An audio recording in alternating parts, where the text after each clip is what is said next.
All right.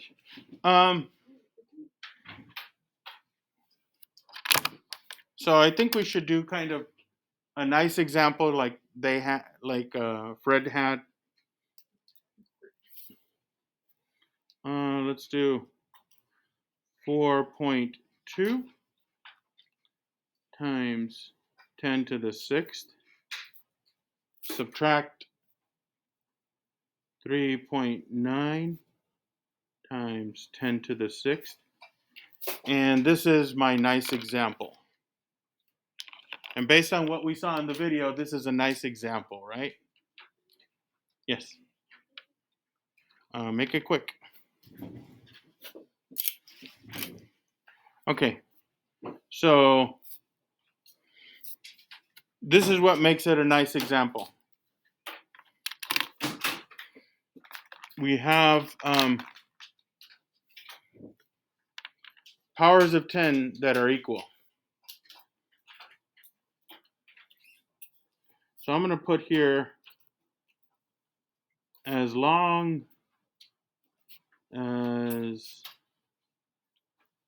the powers of 10 are equal, comma, then add or subtract the coefficients.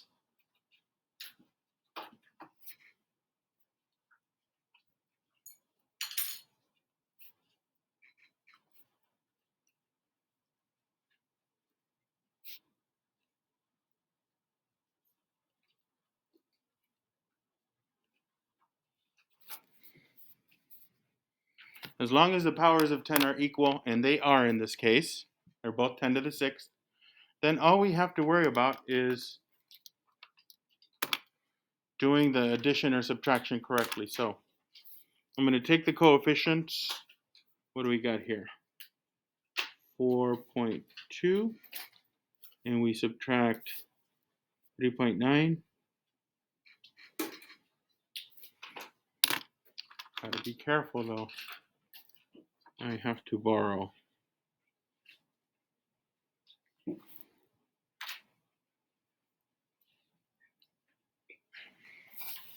Looks like I got 0.3. So I'm going to end up with 0.3 times 10 to the 6th. Got to do a little fix there, right? Just like he showed us, that's too small. So I want to move that decimal place. Instead of 0.3, I want to make it 3. What does that do to our exponent, though? Yeah, it goes. Yeah. Whenever we're moving this way, we subtract 1. If we're moving to the right, we subtract 1. If we're moving to the left, we add. So, final answer, 3 or 3.0. 3 is fine. Can I put 3.0? Sure. Times 10 to the 5. Would that make it wrong? No. Absolutely not. So our final answer is 3 times 10 to the 5th, or 3.0 times 10 to the 5th. Okay. Any questions there? So that's kind of like the basic, the simpler example. Okay. Let's do one where we have to do some adjustment with the exponents. Number 2. Okay, you guys ready? 6.5 times 10 to the 8th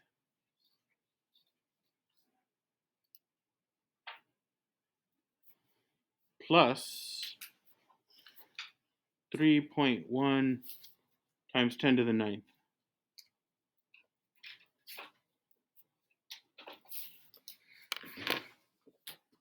So in this example, our powers of 10 aren't equal.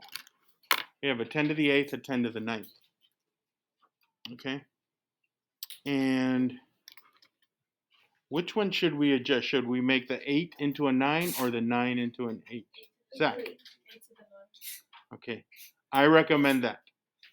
Go to the lower exponent, bring it up to the higher one, because that way we move the decimal to the left. We're going to make this smaller. Okay.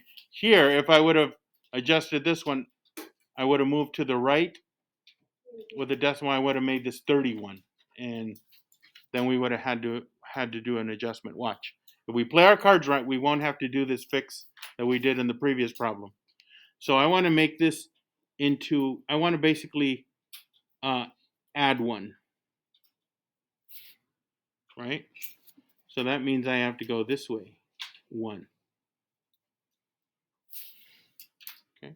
So my new number is, let me just kind of cross this out, say this is gone.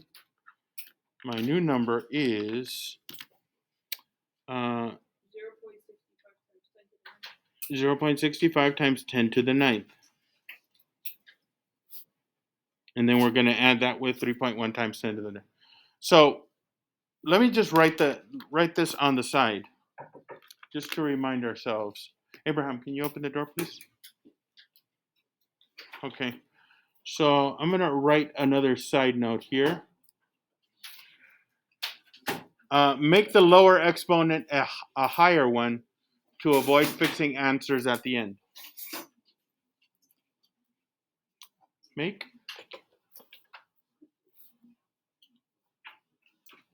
the lower exponent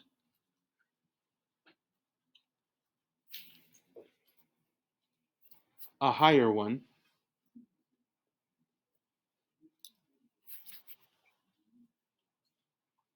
to avoid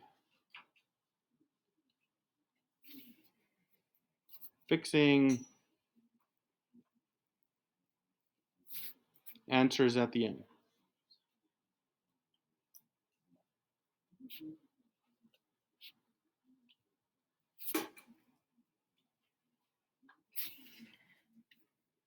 If you do what I'm recommending, most of the time you won't have to adjust your answer at the end, not a guarantee. But if you don't do what I'm suggesting, you will always have to adjust the answer at the end. So, okay. So now we have 10 to the 9 here, 10 to the 9 there. We can add these numbers. Let's do some addition. What are we adding? 3.1 or 0.65 plus 3.1. Line up your decimals. Sorry. There we go. So let's see what we get. I don't think we're good. 3.75. Didn't even have to carry. All right, so let's write down the answer. Our answer in the end is 3.75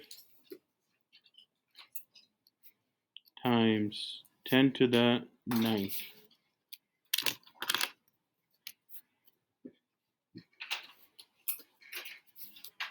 Okay, so let's see here. Number 3.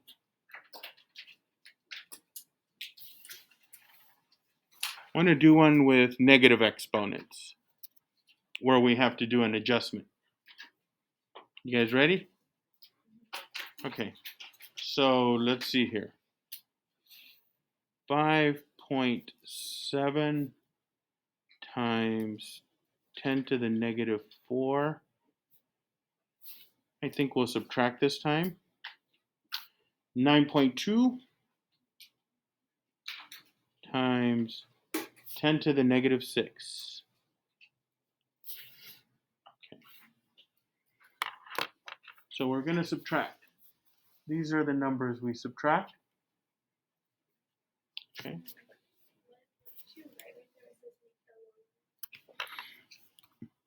Exponent. Make the lower exponent. Okay. So we're going for the lower one, bring it up to the higher one. So Negative 4 goes to negative 6, or negative 6 goes to negative 4? Negative 4. Oh, wait, no. Negative 6 goes to negative 4. Yeah, this is the lower one. And so we need to move 2 places to make it a negative 4. So, okay, so in actuality, we want to add 2 to this, which means this goes in 2 spots. Okay, so now our new number is 0.092. You always want a leading 0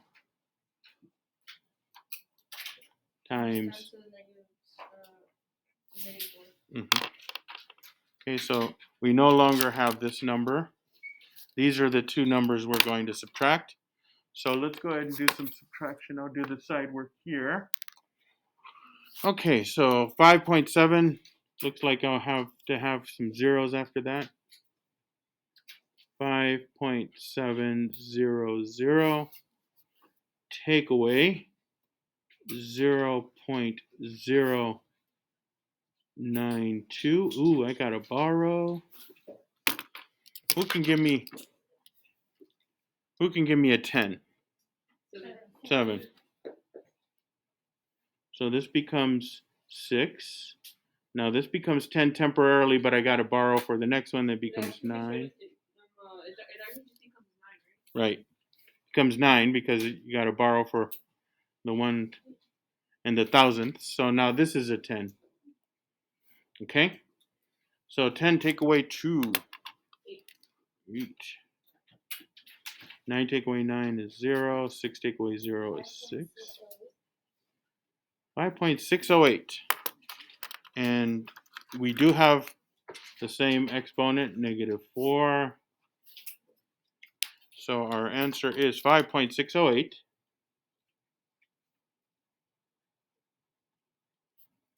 times 10 to the negative 4. Now, if we would have converted that negative 4 to a negative 6, this number would have been 570. So it would have been 570 take away this, and then we would have had to have fixed it, this answer in the end. So always go for the lower exponent, bring it up to the higher one. Okay? All right, we'll do a quick word problem, and then we'll be good. You guys ready? This will be the last one.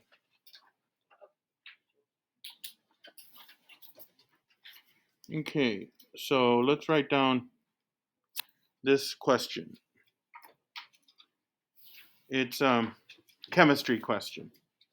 A solution contains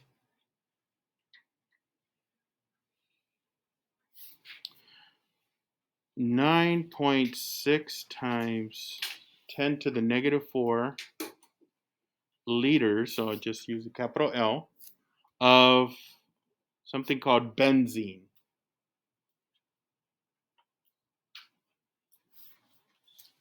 You guys ever use Benadryl? Yeah. For itches and burns and stuff? Well, Benadryl is benzene. Okay. To create a reaction,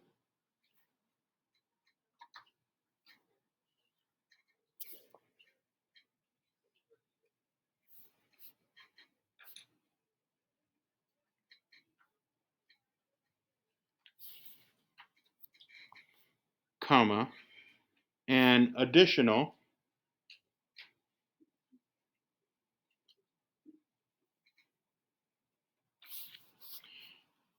8 times 10 to the negative 5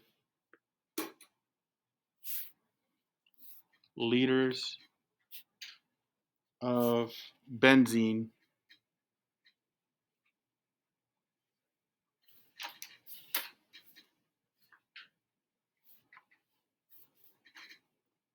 are needed.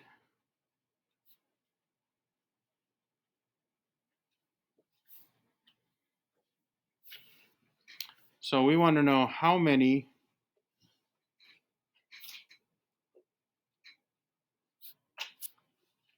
total liters of benzene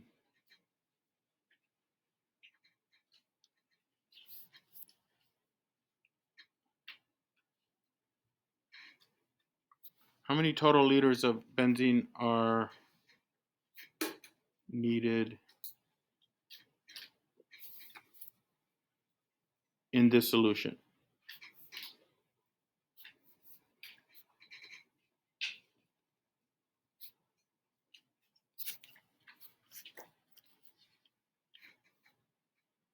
Okay, so I'll give you a moment to write all that down. If you're done, just start thinking about what we're going to do. After we do the electrons, can we go back up to number 2? Sure, I can just lend you them. Okay, so what's being done here is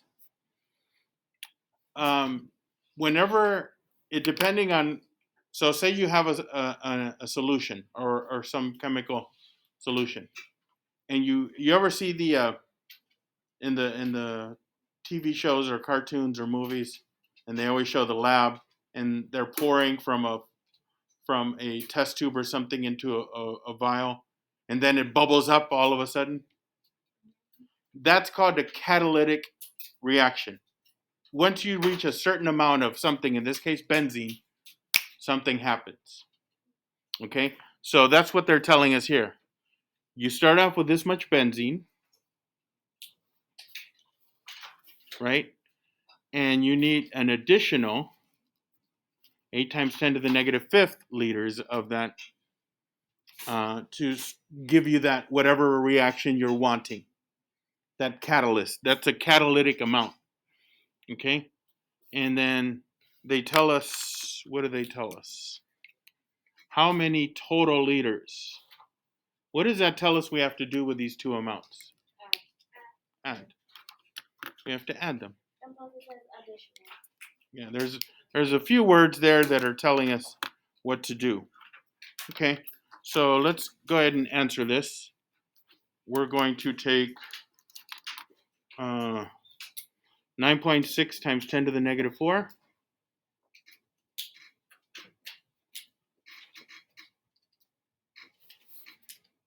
Add that with 8 times 10 to the negative 5.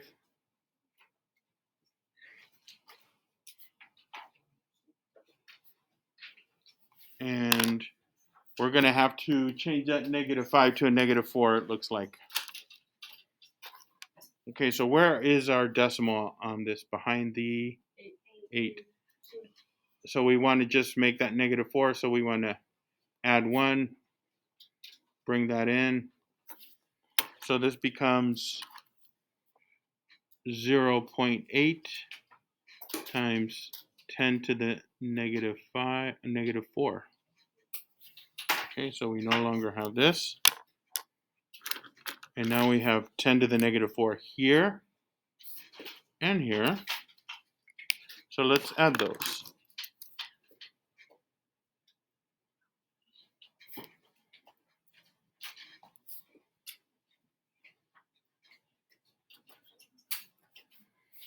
Okay, so we have to add those.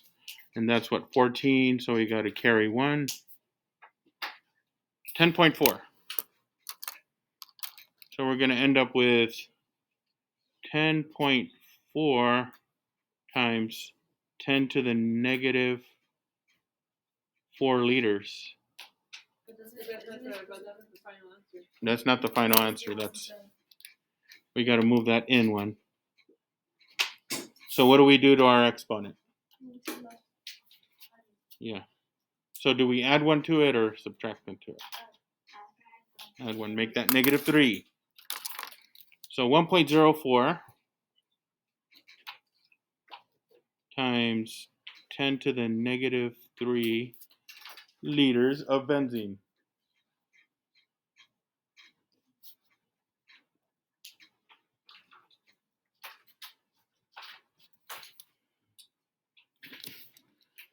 Ha. Okay, wow.